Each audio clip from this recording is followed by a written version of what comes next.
Shalom NDC Peoples, selamat datang kembali di pendalaman kita. Hari ini kita mau bahas sesuatu yang penting banget nih, pertemanan sejati. Kita bakal lihat satu renungan inspiratif, kita bedah bareng, apa sih maknanya? Apalagi kalau dibandingin sama hubungan zaman sekarang yang kadang rasanya, ya gitu deh, gampang buyar. Sumbernya ini dari renungan harian NDC Revive ya, untuk hari Minggu 26 Oktober 2025. Judulnya Pertemanan yang Sejati. Fokusnya di Yohanes 15 ayat 13-15. Nah, tujuan kita apa?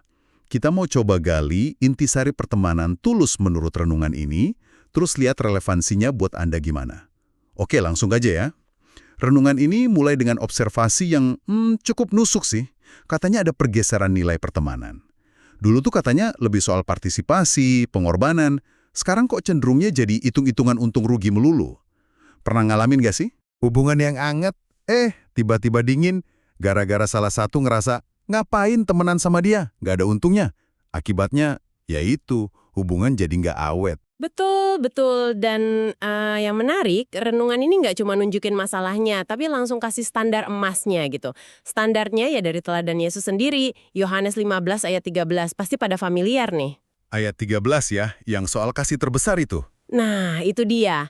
Tidak ada kasih yang lebih besar daripada kasih seorang yang memberikan nyawanya untuk sahabat-sahabatnya. Wow, itu standar tertinggi loh, kasih nyawa.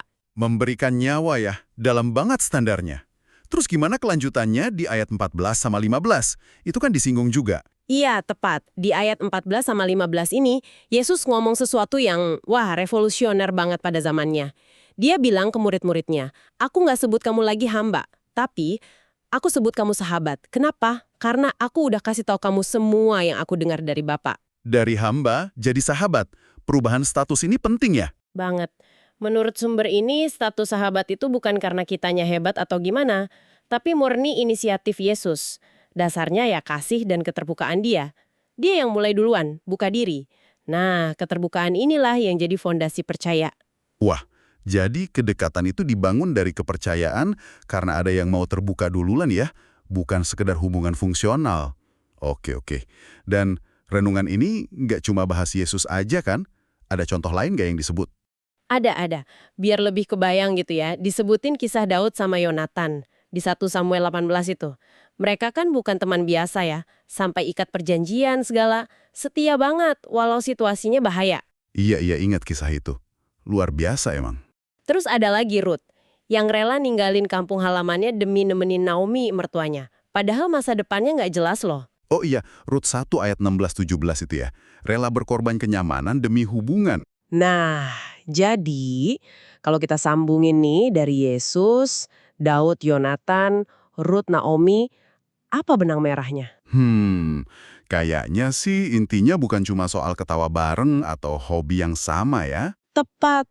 Menurut renungan ini, pertemanan sejati itu jauh lebih dalam. Ada komitmen jangka panjang, ada semacam investasi diri buat hidup orang lain. Saling bangun, saling dukung, dan yang penting nih, mau jalan bareng pas lagi susah, pas ada duka, gesekan, beda pendapat, itu bagian dari prosesnya. Jadi bukan hitung-hitungan untung rugi tadi ya. Justru itu, renungan ini nantang kita lihat biaya pertemanan itu bukan rugi, tapi investasi. Investasi pada sesuatu yang kekal. Fondasinya bukan kalkulasi, tapi kasih Allah yang kita terima, terus kita salurin lagi. Gitu kira-kira. Investasi diri, bukan kalkulasi. Wah, ini mengubah cara pandang banget sih. Jadi apa nih kesimpulan praktisnya buat kita semua? Buat Anda yang dengerin. Ya, ajakannya jelas ya. Coba deh kita refleksiin, pertemanan kita. Udah dibangun di atas dasar apa selama ini? Apakah masih untung rugi? Atau udah mulai pakai dasar kasih karunia Allah? Ini artinya siap memberi diri, siap berkorban.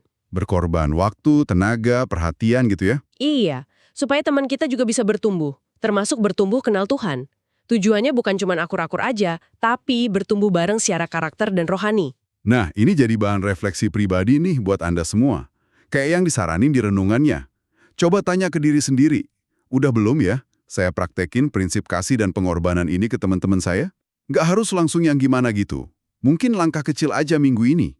Mulai bangun satu hubungan yang lebih dalam, yang dasarnya nilai-nilai ini. Bukan cuma karena ada untungnya buat saya. Dan untuk ngingetin inti kasih pengorbanan ini, bagus banget kita pegang ayat hafalan dari sumber ini. Diambil dari 1 Yohanes 3 ayat 16. Demikianlah kita ketahui kasih Kristus, yaitu bahwa Ia telah menyerahkan nyawanya untuk kita. Jadi, kita pun wajib menyerahkan nyawa kita untuk saudara-saudara kita. Amin. Dan sebagai penutup, buat Anda NDC Peoples yang mungkin belum gabung di KOR, komunitas kecil kita, yuk silakan unduh aplikasi NDC, cari tahu infonya, dan gabung ya. Terima kasih banyak sudah menyimak pendalaman kita kali ini, semoga jadi berkat ya. Sampai jumpa lagi di kesempatan berikutnya.